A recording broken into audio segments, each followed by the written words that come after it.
RMN Drama presents Kini ang akong suliran.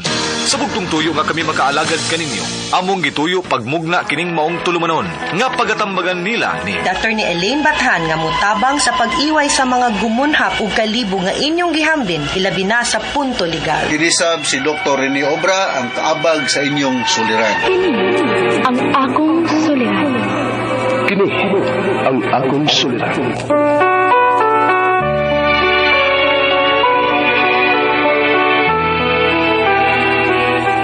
Sa atong pagkaymugso ng kalibutan, gikalawaan at ang daan sa atong suliran.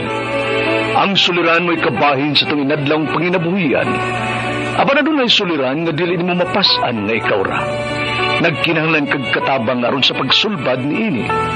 Nagkinahanglan kag kahayag na may mulamdag sa imong unahuna. Ug tungod ni ini, natawag kini nga atong tulumanon nga naguluhan. Kini ang akong suliran. Kini ang akong suliran.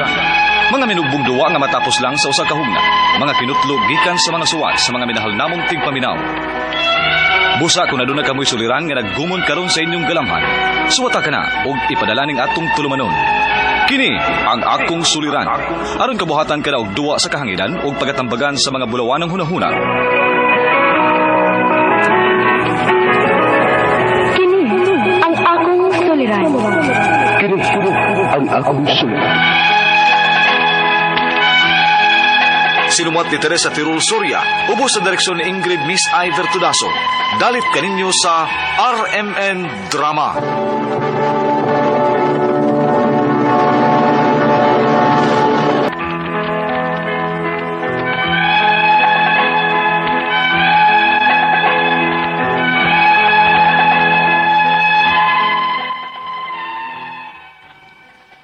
Maayong adlaw kaniyong tanan nga nagpaminaw karon ning tulumanon.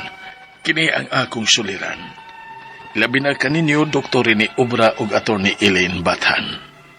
Ingon man sa mga artista nga maghatag og kinabuhi nining akong suwat suliran. Ako si Jeren, 68 anyos.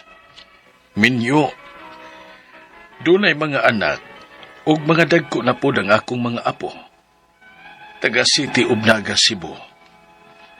Punto medikal kining akong suliran. Kabahin kini sa akong mga gipamati. Aron inyong hisabtan, sugdon ko sa dihang namatay ang akong asawa. Ingon ini ang mga panghitabo.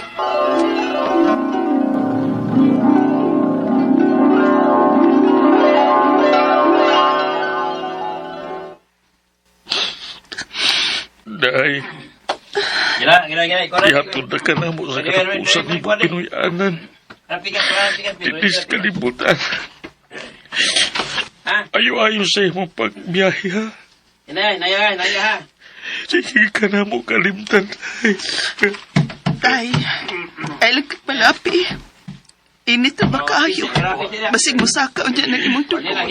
Kabangon o dyan ka. Hindi na nato makita ang imong nanay. Iyan na ito'y kibiyaan. Ingon anak magkikinabuhi, tay. Mamatay man kitang tao. Naunalas nanay. Day, ayo-ayo sa imong panaw. So, alay mo tang araw kay Atuloy Lupong. Tay, sige na. Ilan na gilupong sa nanay. Ayo-ayo na yan. Ayo-ayo na yan. Bye.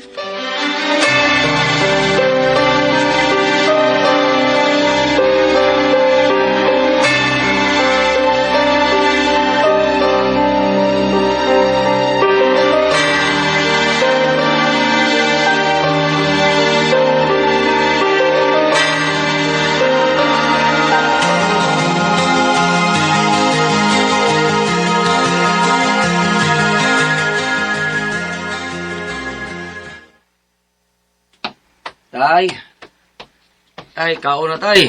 Nakaluto naman si Asi. Wa man ko gutumad dong GPO eh.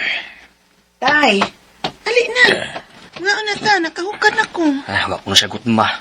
So, bewa gutuma nga alas 12 na mas udto. Unya, wabiyan na mikaon ganyan pamahaw. Kimingaw ko sa inyong nanay. Tatay ba? Ay, kung palabi ko na unang nanay, gutay. Di ba gustos nanay nga magutman ka? Pakanon ba kang nanay sa insaktong oras? Unya, karon nga wa na siya. Di ka mukaon. Wa may ka nang ikaw, day. Kaya wala inyong nanay. Tay, ayaw pala bisim ka guul, tay. Ganahan di ka nga masukos nanay ni mo. Sige ka. Tapos padamguhon dyan ka ito niya, kasabaan ka, kaya dili ka mukaon. Maog yun na, sige. Maog yun, tay. Gusto ka bang mayaw-yaw atong nanay? Maog yun. Sa hiluwa ko na yung mga anak. Sige, mukaon ako. Kaya dili ko ka na masuko. Ang imong nanay, nako kay alingis ka itong yaw-yaw. Sakit sa dunggan. Maog yun, tay. Ali na, tana.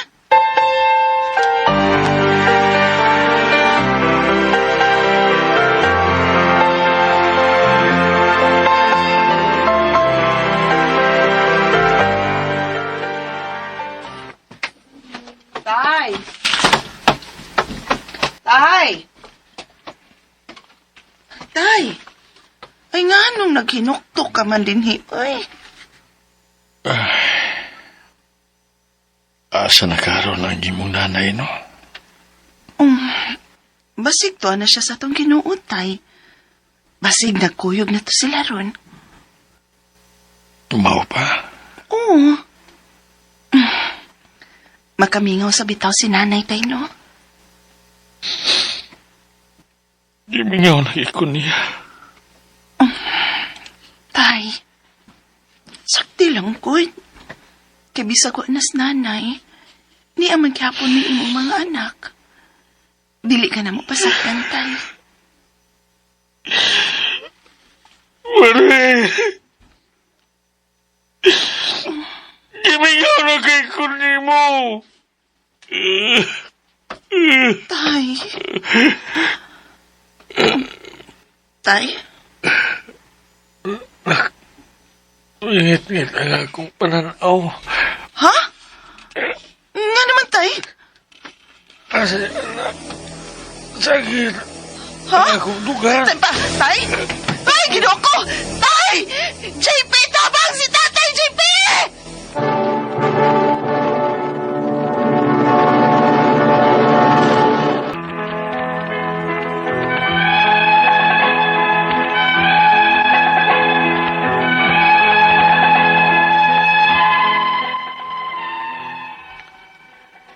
Nakuyapan ko atong higayuna o dali ko nilang gida sa doktor. Apan ang finding sa doktor kay stress o high blood kuno ko. Mao nga gihatagan na sab ko og mga tambal sa doktor o papahuwayon kog pila ka semana. Og unya, asa naman tong litrato ni Marie? Tawa man din Ase! JP, asa man ang litrato sa inyong nanay dire? Tay. Ase? Gipahipo sa doktor, tay. Kay, mao ko na usas na ka-stress ni mo. Kay mataki kayo nga makakita kas picture ni nanay. Mukalit ka man lakilak. Ayaw, taon tagu'i ang litrato sa inyong nanay. Uy, mao na lang kini ang handumanan nga nabili niya para nako. Inyo pa ning ihikaw. Dili magutay. Ining, gusto labi ba nga, dili na ka ma-stress. Kay basin unya, makuyap pa na sa kagbalik. Kaya ingon na ba tong doktor nga, kumukuyapan ko kag balik, delikado na ko rin sa mong lawas. Maong dili ka pwedeng ma-stress.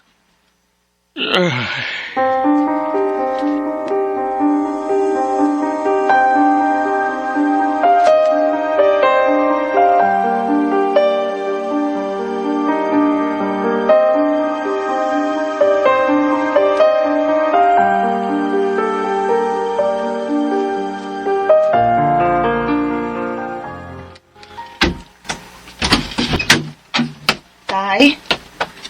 Alay na mga una ta. Tay, mga unta. Lami king akong giluto. Dili lagi ko! Tay, ay lagkasuko, God. Amo ramsab ning gibuhat, kay mo may makaayo ni mo. Mas stress man kang samot kung makita gyapon nimong litratong nanay. Gawas na. Dili ko mukaon. Pasang di una ko. Tay,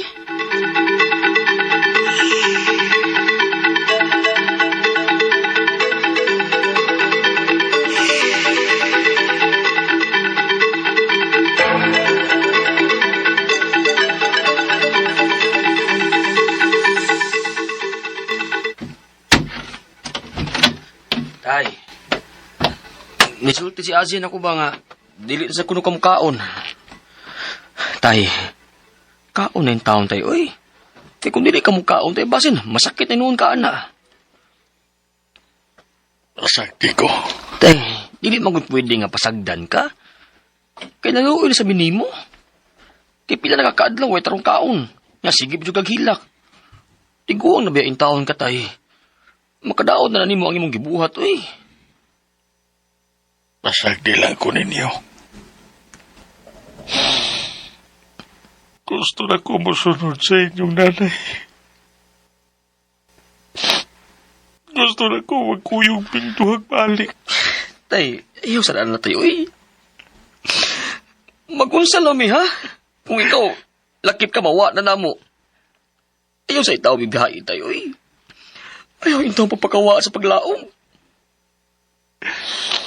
Anak ko.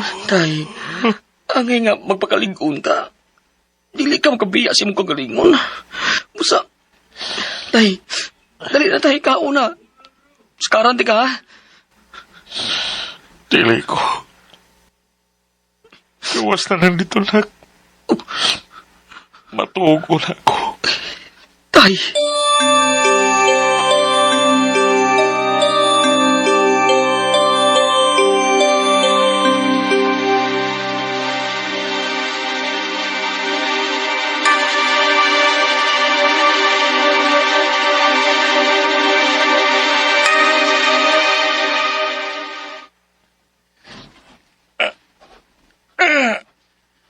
Si JP, tabangi ko ninyo.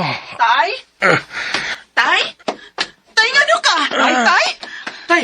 Nasaan ka, tay? Tay! Sakit na akong tiyan. Unsa? Grabe kasakit. Unsa, tay?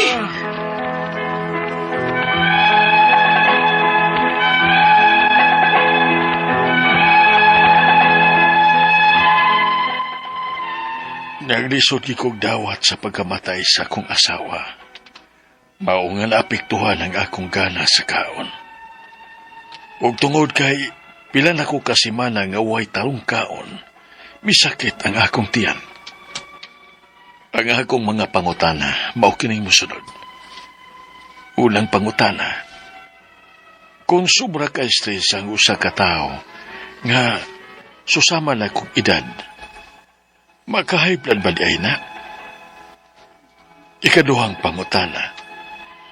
Tungod sa pagkawa sa akong asawa, naapektuhan ang gana sa akong kaon. Unsa may buhaton nako para mabalik ang gana nako sa kaon. Ikatulong pangutana. May sakit ang akong tiyan kay lagi wa ko'y kaon-kaon. Naunsa man kani? Unsa man ang posibleng nga mahitabo o sakit kung wa na'y kaon-kaon ang usa ka tao.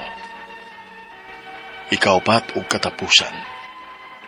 Kung magpa-check up ko og doktor kay lagi sakit kayong akong tiyan, kinsa o unsa man ang pwede na akong duulon nga doktor. Palihog, tabangi og tambagi ko. Kini ang akong suliran, Jeren. Maayong adlaw mga suking tingpaminaw din sa tong programa kini nga akong suliran. Anay na sa bako si Dr. Rene Obra magiguban kaninyo karong adlaw. Ako mutambag sa inyong mga medical, psychological, emotional, behavioral ug mga drug related ng mga problema kay usa man ako ka medical doctor sa ka psychiatrist ug sa ka drug addiction specialist. Kasi pamagis pagpadala sa mga sulat-suliran day kanamo, pwede niyo ipadala sa mong email suliran_612@yahoo.com or sa atong Facebook account kini nga akong suliran official writers page o diba sa mong buhatan sa 3rd floor Jose R. Martinez Bilingos Peña Boulevard, Cebu City. Legal problem Attorney Eileen Batan namon tambag nga. Ang atong makutlo nga pagtulunan karong adlaw mao kining the only person you are destined to become is the person you decide to be. Kaya nga, Dr. Rene Obra, o panalitan ipakatao kag usab sa Ginoo, unsa kinsa may imong gusto nga i-assume nga personalidad sa kalibutan. Kung ako inyo pangutanon na no, ang akong pilion nga tao nga akong ikaduhang kinabuhi ug tagaan pa maganit ikaduhang kinabuhi sa Ginoo, Dr. Rene Obra ra gyapon ko. Happy mo ko sa kinabuhi. Ay banta dato pero natay kwarta. Sakto ra po sa tong panginahanglan. Atong kwarta dili ginasud og malita. Isud silupin adili silupin. Ginagawa lang envelope nga gagmay, ha? Okay ra. Simple living lang ta, ha? Okay, so ang atong magtatapok ra lawa si Jirain. 68 years old, married, na mga anak, ha? Ug nana po ni siya yung mga apo, ha? Kay 68 na iya edad, do na siya mga anak, na siya mga apo, gikan sa City of Naga, Cebu. Musta na mga taga City of Naga, Cebu, mga Garcia family, si Binok ug si Gulax, Tony Gulax, musta? Mayor Balchong, ha? Ako ni mga kaila sa mga tinis community sa una, ha? Kamumot family o daghang kay ko kaila da sa Nagaton kay na ako'y bahay kubo da no da sa Kantawan na ako'y bahay kubo ng saktor ko sa istambayan mag inuktok na sa itong mga utang sa pagbayad. Si Jerome Rivera day kumusta dia o si Melody ati man na nagmaayo yung mga kanding dia no Chris Ababa, Carlo Ababa, Victor Ababa, mga Natad family, kumusta? Kumusta naman si Merlin ug si Lapot, no? Lapot family, ha? Mga Riponte family dia, ha?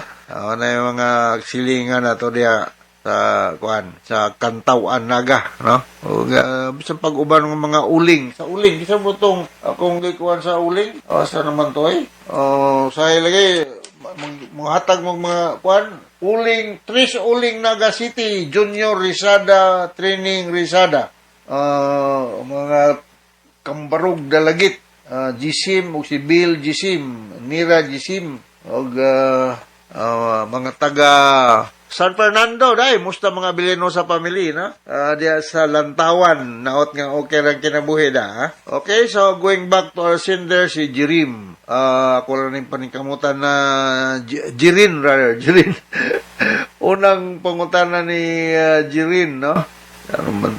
Unang pangutana ni Jirin, kung sobra ka stress ang usa ka tawo, mga susama na kong edad, maka-high blood ba din? Maka-high blood yun. High blood, sobra ka stress. Daghang kay mahatag ng mga psychosomatic side na symptoms ng stress sa Jiren, no? Bata pa man ka. O pa man ka si Tinta. 68 years old, dahil mga anak, kung na mga apo, makalingaw ng mga apo Jiren, oy. Anong may stress man ka? Nindot na ng lugar nyo sa Naga City, nindot kayo ng biwok na inyo da.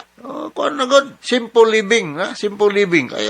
Ayog akupahan ng mga dili nimo problema, Dili ta kuan ng mga problema sa ubang tao. Let them solve their problem, O dili ka mo tabang, o kanang tabang na ilimit, Dili kay katapusang sinsiyo nimo ihatag nimo nya ikaw na wa na hinoon.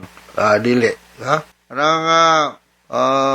ang obligasyon sa usa ka inahan ngadto sa mga anak na aragyan na ang sangtod. Pero ang mga anak di man tingli obligasyon pagbuhi sa iyang mama o papa. Dili obligasyon sa anak kung mutabang well and good. mas maayo. Pero mayon ang mama ug papa nga ikaw no kay kabahos nga ikaw gibuhi ka namo sa gamay pagkakaroon di naman nimo buhion. Dili na siya mo. Oh. Ako, pinusupor po ko gamay, oh. Dili, obligasyon sa anak ang pagbuhi sa mama o papa. Ug mo tabang, ug mo buhi, mas maayo. Maayo. Very good. But dili yung obligasyon. But, ang mama o papa, ay obligasyon pagbuhi sa mga anak. Mga ang melodrama of human life. Nindot kayo mo explicar ano si Dr. Bots Alislas sa among masteral course sa management sa UP, University of the Philippines. Regarding Dr. Bots Alislas, si Nabangga o si Pante, no? Musta na may mga alis na pamilya. Okay, sunod. Tungod sa pagkawala sa akong asawa, napiktuhan ang gana sa akong kaon. Unsa may buhaton nako para mabalik ang gana nako sa kaon. Kanindo ta mga sudan mo da sa naga. Dito na ko naniudto gahapon. Kasi inyong luyo sa inyong gym. Daganang nindot ng mga tinula. May paggana kaon ng nindot yung sudan. Nakagina yung sudan. Kaya ang kining kaon manggod, na kay appetite. Bisa kung sa kanindot sa sudan, nga kay appetite, kay ganang mukaon. So, doon natin kung mga negative nga mga kuan, wala namang imong asawa, so life must go on. Kaya mawala, magiging tanan na ng kalibutan na, di lang ta magdungan. So, kisa itong nahibilin, na continue on living, be happy. Be happy. Kaya, wala kay kumo sa, mag-smile ta, bisan og may tao nga way problema, including Dr. Rene Obra ug Dr. Eileen Batan, dagan ang problema. Dili mo pasabot nga magsimangot na lang kay daghang kay problema kay mayong kakanatawahan na way problema dili na tao manikin na. Okay? So ang pagkaon magdepende sa sudan o magdepende sa binyo. Na mga yung komedya sa unang ano mahal mo atong bill way sa atong gikaon ay apil man gud ang ambience. Sa sunod ay order og ambience ha. Kanang ambience kana bang lugar kung asa ka mukaon. Ay nindot nga, hangin, so huy-huy sa hangin, nindot ang mag-serve, smiling, apil na siya. Yung na nga makapagana sa pagkaon. Sunod ka mga nisakit ng akong tiyan, kaya lagi wala ko'y kaon-kaon. Unsa man unsa may ang posible nga may tabo o sakit kung wala na'y kaon-kaon. Orbida, dirin. Kung wala kaon-kaon, patay. Bagoy di mamatay, o di na mukaon. Parehara ko ng autong wanay gasolina, patay. Ug di ka mo kaon, wana. Kaon kita, malagway sudan. Sakto. May tabo ni mo, dali, mahinong ka mamatay outright, pero magdevelop pag gastric ulcer, maglugo ang imong tiyan, kaya magsige mo naggaling, bisag way suod, di man na mo mapugnan, and that it is not under our voluntary control, ang kanang atong estomago, magsige naggaling, sudlan gina na to, nagmaylo, naghanap pagkaon na sa Naga City, Mag-ula ko nagkaon na nitong sa kadlaw. So, ning kamot lagi ka masudlan, try to broaden your horizon, kuan sad. Lingaw-lingaw sa gamay. So, unsa may tabo sa katao nga di na mukaon patay na. 101% patay. So, grabe po Dr. Obram nambag. May tabo yun. Para ko nag-motosiklo nga wanay gasolina, hindi na namandar, patay na. Kaon kita, samtang buhi pa. Bata pa man ka, 68 years old pa ka, o pa kay 70. Pabisa nga nag-70, life, old age starts at 80. So, anybody below 80, di pa na old. Hangyo-hangyo. Dagang kayo kung mga kaila sa tinisan, 70 plus, kusuga pa mo tinis, sug pa kayo. Kung magkumpiyansa ka, pildihon pa ka. Sunod nga pangutana, kung magpa-check up og doktor, kaya lagi sakit kayo akong tiyan, kinsa o unsa man ang pwede na kong kuulon nga doktor. Murag dili doktor, imong adtoon dyan. Ang imong adtoon ka ng restaurant nga naghagpagkaon. Nanay ako katambag ni mo. Bisa kung saan mo pa-check up og doktor, di ka mukaon, kaut-kaut lang os doktor. Way mayong laking doktor nga mutambal aning mayong sa problema ni mo diren dok kanang dugay na kong di mukaon sa may kong buhaton nga wa ni sakit sa kong tiyan angang mayingon ang doktor nga okay ra lang di ka mukaon imnalan ning tambal way tambal mo kaya sulbad na. So, kung pananglitang na kay hyperacidities because kay nagasgas na imong tiyan, na pwede you may be given a proton pump inhibitor, kining omeprazole, or may lanta, or unsa mang antacid. Pero the best way, pag sulbad sa imong problema, dyan is mukaon yung ka. Ha? Bisag wag sudan. Bisag crispy pata lang ang sudan, okay ra. Crispy pata, puso, barbecue, ana. Kaon gid bisag unsa. Di lang po dingog high blood ka, ma-high blood ka or ma-allergy ka, wala ka niya na kaon na. Why yung doktor nga motambag nimo kung say buhaton kung ikaw mismo di mo kaon. So, ang tao nga rin mo kaon, may tabo, patay. So, kung di pa ka gustong sayog ka matay, kaon, sakto. Ha? Alright? So, tagasabot ka sa speaker ni mo, rin, no? Ining ako, practical side na po niya, kaon kita. Bahala, dili kayo maayo ang atong sundan. Kaya sundan ng antiyan, kay parang di ta mag-hyperacidity. Alright? So, Pamulo Baser sa Radio Mineral Network Production Center, Radio mo nationwide tatakaraman. Once again, ako si Dr. Rene Obra. Thank you very much. Hasta la vista. Bye-bye!